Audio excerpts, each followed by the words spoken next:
Hey everyone, today I'm going to review the Hole19 app and explain what it offers for golfers. So Hole19 is a golf app made for players who want a simple way to check courses, details, track their score, and understand their game better. So one of the main features of the app is its GPS tool, which helps golfers see distances on the courses. So this can be useful because it gives players a better idea of how far they are from the green or other parts of the hole. So another helpful feature here is the digital scorecard. So instead of writing scores on paper, players can record them inside the app and check them again after the round. So this makes it easier to track progress and see how they perform. So Hole19 also gives access to course information, which can help when playing at a new golf course.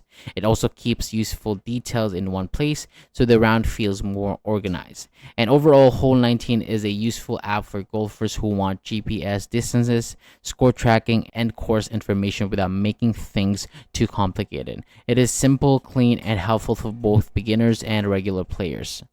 So that is all for today. Thank you so much for watching. For more videos like this, hit the subscribe button below and I'll see you on the next video.